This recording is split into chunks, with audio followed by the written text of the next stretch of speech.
Hello अस्सलाम वालेकुम। हमारी आज की वीडियो का मौजू बड़ा दिलचस्प है। एक ड्रामा अर्तुगरुल बहुत सौ ने देखा, बहुत पसंद किया, बहुत शोहरा हुआ, बड़ी बातें हुई। आज हम ये डिस्कस करेंगे कि अर्तुगरुल की हकीकत क्या है, इसका पस मंज़र क्या है, सल्तनत उस्मानिया से इसका क्या ताल्लुक़ है, और मोस्ट इम्पॉर्टेंटली आज के दौर में सल्तनत उस्मानिया और अर्तुगरुल की इस कहानी की क्या इम्प्लीकेशन है, उसमें क्या ऐसी चीज़ें हैं जो आज भी इससे मुताल्लिक हैं। ये बड़ी दिलचस्प चीज़ है जो आगे चल कर आएगी। अर्तुगरुल का किरदार बहुत ज़्यादा तारीख में नहीं लिखा गया, इसके मुताल्लिक रिटन हिस्ट्री बहुत बाद में लिखी गई 14वीं या 15वीं सदी में सल्तनत उस्मानिया के दौर में, जो फोक दास्तानों की सूरत में थी।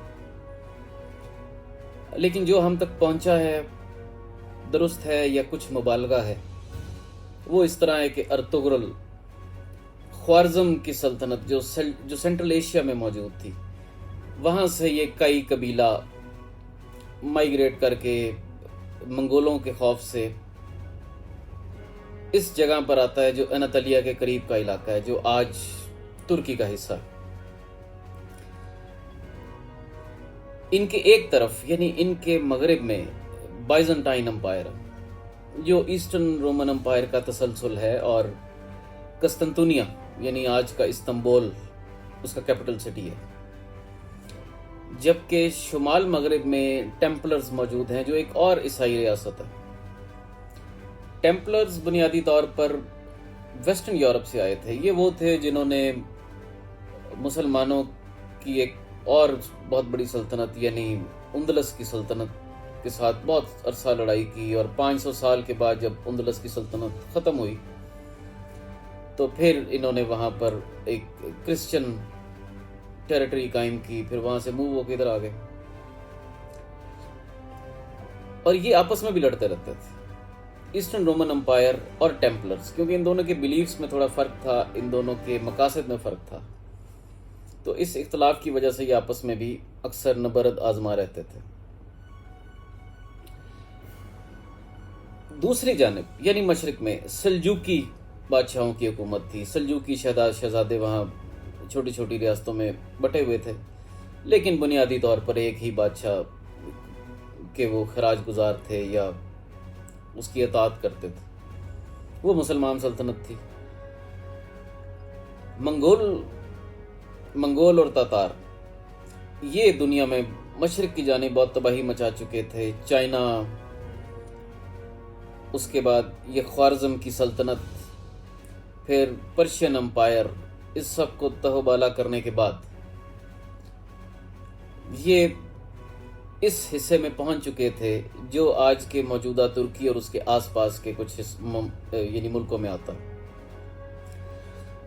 इनका असर इस हद तक बढ़ गया कि आखिरकार सल्जूकी शहजादे भी इनको खिराज देना शुरू हो गए, क्योंकि लड़ नहीं सकते थे। ये तादाद में बहुत ज़्यादा थे और एक वहशी कौम थी जो बैटल हार्डन थी, हर वक्त जंग लड़ लड़ के वो बहुत मजबूत हो चुके थे। जो कबीले आबाद थे वो भी किसी हद तक मंगोलों को खिराज देते थे, या बराह रास्त या बजरिया सल्जूकी हुकूमत। अब ये कई कबीला, सुलेमान शाह इनका सरदार है, जिसके साथ ये यहाँ पर आए। इसमें एक छोटी सी कंट्रोवर्सी है। बहुत से लोग ये भी मानते हैं कि अर्तुगरुल के वालिद का नाम सुलेमान शाह नहीं बल्कि दुंदार था। ड्रामे में वो उसके सबसे छोटे भाई का नाम है। लेकिन जो ज़्यादातर मौरखीन हैं जिन्होंने इन फोक कहानियों और दीगर ज़राए के ज़रिए एक तारीख़ मुरतब की है, उनका मानना है कि ये सुलेमान शाही है, तो हम इसको इसी नाम से पुकारेंगे। बाद में सुलेमान शाह का इंतकाल तो होता है पानी में डूबने से, जो फोक दास्तान के मुताबिक, और अर्तुगरुल जो है वो सरदारी मिलती है। अर्तुगरुल को सल्जूकी बादशाह एक मुआहदे के बीच में लाते हैं, उसके साथ एक मुआहदा करते हैं कि अगर वो उनके साथ मिलकर मंगोलों को रोकेगा, उनसे लड़ेगा, तो उसके बदले वो उन्हें सोगत का एक इलाका है जो आज भी मौजूद है, वो वहाँ की ज़मीन दे देंगे ताकि वो वहाँ पे बस सकें। तो यूँ इसका आगाज़ होता है। अर्तुगरुल आहिस्ता आहिस्ता मुख्तलिफ दुश्मनों से लड़कर ख़ुद को मजबूत करता है, फिर मंगोलों के साथ लड़ाइयाँ जारी रहती हैं। असल तारीख़ में भी मंगोलों को सुल्तान मोहम्मद फ़ातेह ने 1304 या 5 के करीब जाकर यहाँ से बाहर निकाला था, और मंगोलों को जो मानी खेज शिकस्त हुई थी, जो उनको पहली शिकस्त हुई थी, जिसके बाद मंगोलिया का सूरज गरूब हुआ था, वो ये उर्दन और इसराइल के इलाके में तुर्क मेमलूत, ये मेमलूत इनको कहते थे कि ये ऊँटों पर सवार होकर जंग लड़ते थे, वहाँ पर इनको शिकस्त हुई थी, जिसके बाद इनका ज़वाल मंगोलों का शुरू हुआ था। तो इस इलाके में भी अर्तुगरुल ने रेजिस्ट किया सल्जूकी शहजादों की मदद से। फिर जो गोल्डन होर्ड है वो भी मंगोलों की, चंगेज़ खान के बाद मुख्तलिफ ट्राइब्स बन गई थी। कोई ब्लू होर्ड है, वाइट होर्ड है, होर्ड मीन्स के घोड़ों का एक रेवड़। तो वहाँ से बरके खान, जिसने इवेंचुअली हलाकू खान को शिकस्त दी थी, उसके साथ भी इल्हाक हुआ क्योंकि वो मुसलमान था, वो मंगोल। तो यूँ ये दास्तान चलती है। ड्रामे में आपने देखा होगा, फिर आखिरकार जंग होती है और हमारी तारीख बताती है कि ये उसके बाद शिकस्त हो जाती है मंगोलों। अर्तुगरुल की पैदाइश का साल तो उसका तयन नहीं किया जा सका, तारीखदान नहीं कर सके। अलबत्ता उसकी वफ़ात के साल के बारे में ज़्यादातर मुत्तफ़िक है कि 1280 या 81 के आसपास है, जिसके बाद उसका बेटा उस्मान सल्तनत संभालता है। सल्तनत तो नहीं है, उस वक्त तो वो सरदारी संभालता है। 18-19 साल वो सरदार रहता है उसी काई कबीले का और उस इलाके का, दीगर कबीले भी उसके अंडर हैं। उसके बाद जब वो अपनी ताकत पकड़ लेता है और आसपास की रियासतों पे फतह हासिल करता है, उनके इलाके बीच में शामिल करता है, तो उसके बाद ऑटोमन एम्पायर यानी सल्तनत उस्मानिया का क़याम होता है, वो क़याम पजीर होती है। बाद में फिर और बादशाह आए, सुल्तान मोहम्मद फ़ातेह आया, जिसने बाद में कस्तंतुनिया को इवेंचुअली फ़तह किया। कस्तंतुनिया की फ़तह का साल 14वीं सदी है, यानी 1300 से 1400 के बीच में, और तकरीबन 1350 के लगभग कहा जाता है कि वो फ़तह हुआ। उस वक्त तक गन पाउडर, गोला बारूद आ चुका था और कस्तंतुनिया बिल आखिर फ़तह हुआ। इस्तांबुल मुसलमानों का मेन शहर बना और इसी को बाद में दारुल खिलाफा बनाया गया। इसके बाद सुलेमान द मैग्निफिसेंट, जिसे सुलेमान कानूनी, सुलेमान आलीशान, बहुत से नामों से पुकारा जाता है, उसने 44 साल हुकूमत की। उस पर एक और ड्रामा आप देख चुके हैं, मेरा सुल्तान। उसके दौर में सल्तनत उस्मानिया अपने अरूज की आखिरी हदों तक पहुंची। फिर उसके बाद ये आगे कई सौ साल कायम रही और आखिरी 100 साल इसके जो थे उसमें ये ज़वाल पजीर होती रही। तकरीबन 650 साल ये सल्तनत कायम रही, पहली जंग अज़ीम तक। अब हम प्रेजेंट हालात की तरफ चलते हैं जो बड़े दिलचस्प है, और वो उनकी बुनियाद पहली जंग अज़ीम के बाद पड़ती है। पहले जंग अज़ीम, हमारे बहुत से टीवी एंकर्स जो मुख्तलिफ यूट्यूब चैनल्स के ज़रिए इस कहानी को बताते रहे हैं, वो कुछ थोड़ी सी जो गलती करते रहे हैं उसकी तस्हीह ज़रूरी है। पहली जंग अज़ीम का बुनियादी फरीक ऑटोमन एम्पायर नहीं थी, इसके बुनियादी फरीक ऑस्ट्रो हंगेरियन एम्पायर और जर्मन एम्पायर थे। ये एक तारीख का हिस्सा है कि एक सर्ब शहजादा कत्ल हो गया, ऑस्ट्रो हंगेरियन एम्पायर ने उस बात पर रेजिस्ट किया और हमला कर दिया कातलों पर और आसपास की रियासतों पर। जर्मन एम्पायर ने मदद की। दूसरी जानिब ब्रिटिश एम्पायर थी, फ्रांस था, इटालियन एम्पायर तब बनी हुई थी। पहली जंग अज़ीम में भी इटली एक मजबूत ताकत था और रशिया भी इनके साथ था। उस वक्त रशियन एम्पायर थे तो वो भी इनके साथ था।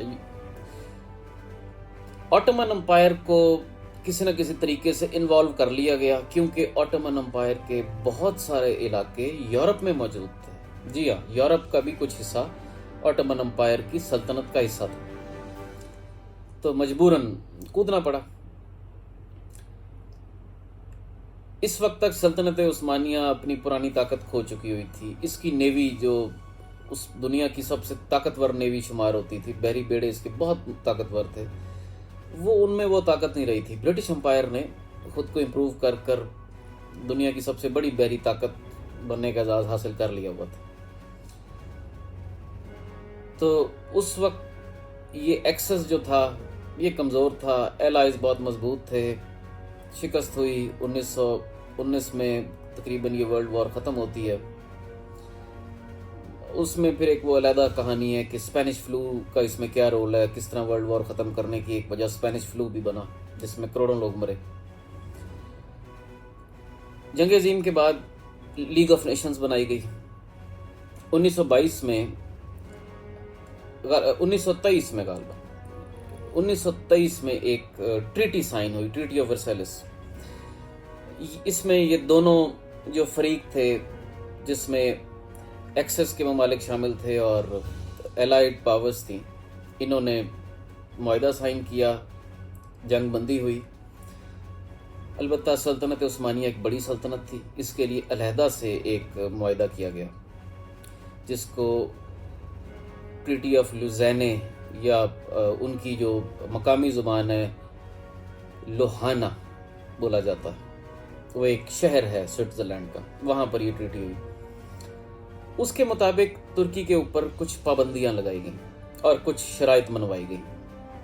मसलन जो मुसलमान यूनान में रह रहे हैं वो आना चाहें तुर्की की तरफ, मौजूदा नए तुर्की की तरफ, तो वो आ सकते हैं। इसी तरह जो क्रिश्चियन और यहूदी यहाँ रहते हैं वो जाना चाहें तो जा सकते हैं, सेफ पैसेज मिलेगा। और जो ना जाना चाहें उनको तमाम हकूक मिलेंगे वहाँ रहने के। चले, ये तो अच्छी बात हो गई। फिर तुर्की की बाउंड्रीज डिफाइन की गई, उसको तुर्की बना दिया गया। तुर्की की बाउंड्रीज डिफाइन कर दी गई और जब बाउंड्रीज डिफाइन हुई तो मौजूदा आज का तुर्की बन गया। फिर बताया गया कि बॉस्फोरस जो इस्तांबुल के दो हिस्सों को तकसीम करता है, उस बॉस्फोरस से गुजरने वाले हर जंगी या आम माल बरदार जहाज को बिला टैक्स गुजरने की इजाज़त है। और ये 100 साल की ट्रीटी है कि कोई टैक्स नहीं देना। फिर तुर्की के ऊपर पाबंदी लगाई गई कि वो अपने मुल्क में मौजूद तेल और बहुत सी मादनियात उनको ज़मीन में ड्रिल करके नहीं निकाल सकते। आपने कभी नहीं सुना होगा कि तुर्की के अंदर कहीं पे तेल की ड्रिलिंग हो रही है या कोई कुआं खोदा जा रहा है या कोई कंपनी वहाँ काम कर रही, कभी नहीं सुना होगा, क्योंकि उनको 100 साल के लिए पाबंद कर दिया गया था। उसके बाद तुर्की के आसपास की कुछ स्ट्रेट्स,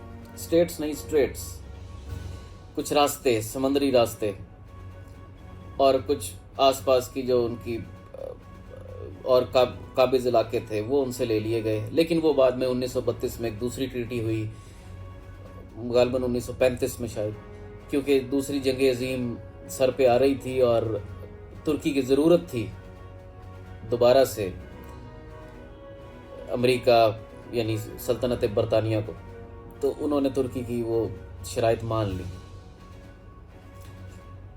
फिर खाना काबा, मक्का का शहर और मदीना, इसका इंतज़ाम 15वीं सदी से सल्तनत उस्मानिया के पास चला आ रहा था, एक मुआहदे के ज़रिए जो उस वक्त के अरब के अमीर ने किया था। वो इनसे लेकर सऊदी ख़ानदान को दे दिया गया। सऊदी अरब 1932 में गालबन क़याम में आया और खाना काबा का इंतज़ाम संभाल लिया और ये तमाम शहरों का इंतज़ाम संभाल लिया। अब ये 100 साल 2023 में पूरे हो रहे हैं। खाना काबा या मक्का मदीना के शहर जो हैं वो तो चले अरब मुल्क की एक का हिस्सा हैं, उसकी क्या सूरत हाल होती है वो तो अभी सामने हम अभी से गैस नहीं कर सकते। लेकिन जो अहम तरीन चीज़ है वो ये है कि तुर्की को इजाज़त मिल जाएगी कि वो तेल और दूसरी मादनियात ड्रिलिंग के ज़रिए निकाल सके। बॉस्फोरस से गुजरने वाले सालाना 48 से 50 हज़ार मुख्तलिफ साइज़ के जहाज़ और टैंकर्स उनसे टैक्स ले सके। ये बहुत बड़ी तादाद होती है बड़े बहरी जहाज़ों की। उसके बाद चाइना का जो बेल्ट एंड रोड प्रोजेक्ट है ये जब मुकम्मल होगा 10 साल में या 15 साल में, इसमें तमाम आमदोरफ्त जो है वो उसी रास्ते से होगी। जो अहमियत नहर सुइज की है उससे ज़्यादा अहमियत बॉस्फोरस की होगी। तो 2023 के बाद एक नया तुर्की आप देखेंगे।